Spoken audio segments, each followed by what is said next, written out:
All right, here's the deal. I'm just looking through YouTube. I'm seeing this one that everyone's saying, "Oh, Musk and them won't be able to do anything." Blah blah blah blah blah blah blah blah blah. And then I see this one from Yahoo Finance, and I'm not even going to watch it. It's 23 minutes long. It says, "Musk and Dodge budget cuts begin.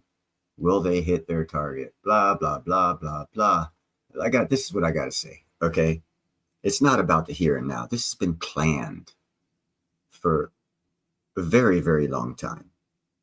So to get through, to make their plan come through fruition, they will be able to reach the cuts, and they will be able to balance the budget for another 4 years or whatever, because it's in the plan.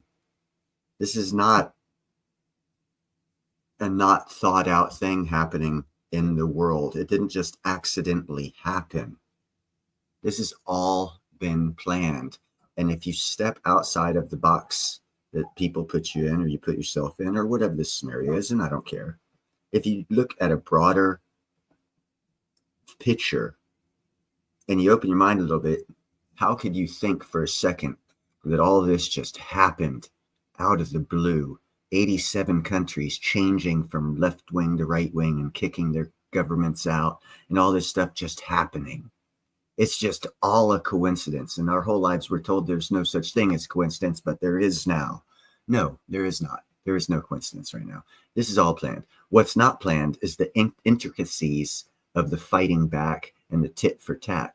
But the end has already been guaranteed. They will be able to achieve the cuts. How can I say this? Because I've been alive for half a century. I saw the excess spending. I saw the suspending of a balanced budget. No one asked questions back then. Why are we not doing a balanced budget anymore? And then the spending kept going. Why? Because people started making money. Because back then we grew the government for economic prosperity. That's why we can get rid of many people now and it not affect our government. Because for 40 years, America has gained prosperity from government growth and agency creation, job creation, which means the government was put in control of the economy. It was planned, a planned growth of our economy. Now what needs to happen is we need to cut spending, because Lord knows there's a lot of fraud going on. And this is also planned, because when they cut the spending, things like, if they do it right, which I don't know if they will, on this planned event of a presidency that's coming in and make change. But if they don't do it on this one, they'll do it in probably 2 presidencies from now, which is take care of Social Security. I've said for a very, very, very long time, if you want to make Social Security solvent and make every American the wealthiest retiree in the world within 20 years, get rid of some of these federal agencies, more specifically like the federal agency, the Forest Service, because their whole pay scale comes directly out of the Social Security money. Carter did that to balance the budget. Last time I heard a real serious balanced budget. And he turned over a balanced budget to Reagan. And then we had that Black Swan event.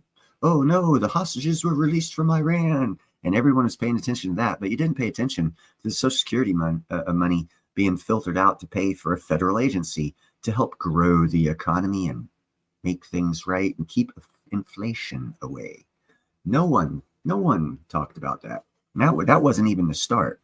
It happened before then, but that was the first big one. So if you want to cut spending and save Social Security and get votes from everyone who collects Social Security, all you got to do is get rid of the Federal Department of Forestry and all of their employees, because they are needless, because every state has its own Department of Forestry.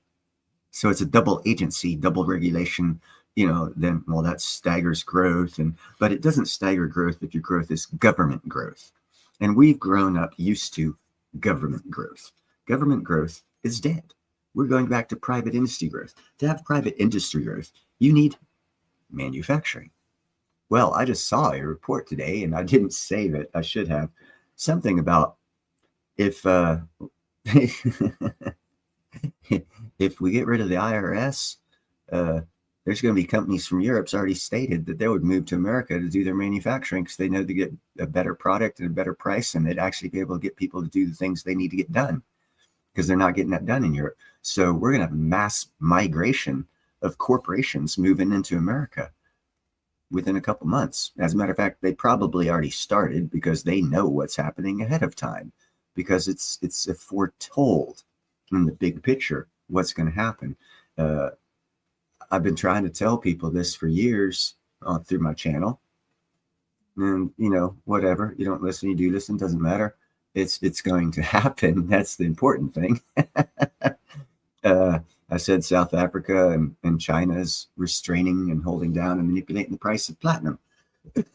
Everyone still thinks South Africa is fixing to go bankrupt, and you're going to find the manipulation price of platinum. When that happens, you're going to wish that you had listened to me and bought platinum. But thing yet to come in the future that has already been told to everybody. I just picked up on it. I picked up on it basically through social media, actually. I mean, I do research on platinum, but where I really got some good information is through social media that people discounted. I was like, whoa, hold on, that's a nugget, as Ninja says. There's nuggets. Well, there's lots of nuggets out there that tell you the big picture if you want to not think that you're right. And I don't think I'm right. I don't think I'm right about anything. And I've said this before, I see pathways. Those pathways can change depending on what individuals or organizations do to protect things coming. It doesn't change the end game of the things coming. It just delays it, the positioning of the start for what's coming. But what's coming is still coming because it's a foregone conclusion. It's already been planned out. It has to happen. So you can see things a little more clearly as far as the intricacies and why they got you focused on micros, because that's how they can confuse you from seeing the big picture, because you're sitting there looking at the zit on your arm, not looking at the wall you're walking into on your arm. Difference between micro and macro and global view before you go into anything else to get a better, more advantageous look of your micro and macro view. You got to understand where the world's going, and the world's going exactly supposed to go. We're going to get a reevaluation of gold, silver. We're going to get a new dollar, because when we got the fiat dollar, they said it was temporary. Temporary means, forever. A cool problem with definitions. That can cost you a lot of money. You might want to, go learn a little vocabulary. Temporary does mean in the big scale of countries lasting for 2,000 years, like pretty much every other major power, 1,000 years easy for any real huge world power. So, short-term, temporary, so 50 years in an outlook like that. And I've said this before, the reason why the royals stay royals, because the guy in charge right now isn't making moves to stay in charge right now. He's making moves for his great-grandkids to stay in charge in 100 years. Not too many people think like that, because they've got us all confused and thinking about here and now. Oh my God, inflation. Hey, check this out. If you're concerned about inflation, I got a simple math problem for you. What's 2% yearly? How many years do you need of 2% inflation to get to 100% inflated? That's a better way to state it. And if you come up with a figure, oh, well, that's easy, Neil. 2% inflation takes 50 years for you to get 100% inflation. Okay, now I've got another little pop test quiz here for you. When did the fiat dollar start with this 2% inflation? Oh, 1971. So let's go to say 81's 10 years, 91's 20 years, 2001's 30 years, 11's 40 years, 2021's 50 years. So in 2021, we had 100% inflation. Why are people saying we only have 7 or 8% inflation? We have the same fiat dollar. You guys are getting lost in terminology, and they're confusing you in terminology.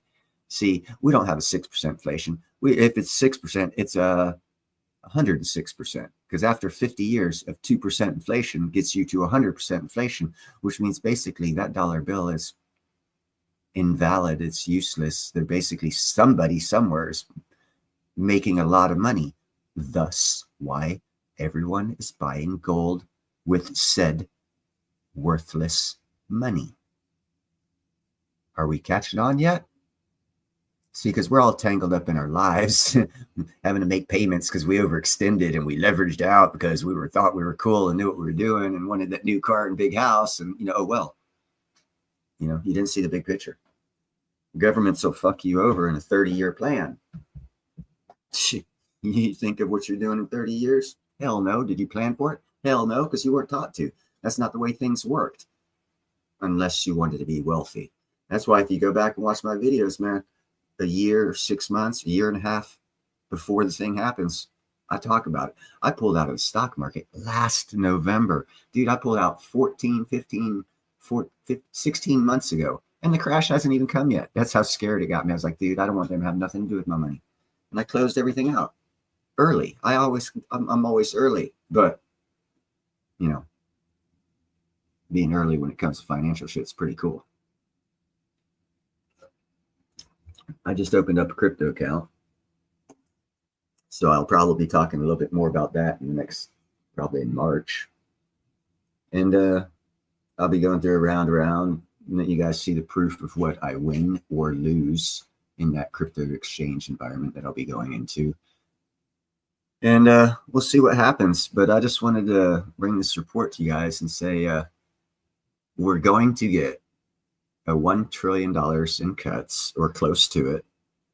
And we're going to get well over $1 trillion in new investments.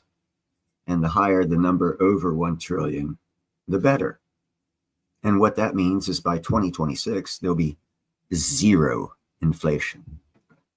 So that's the way the Fed can kick the can down the road, and we can keep using this fiat dollar for another couple of years. It will still go away.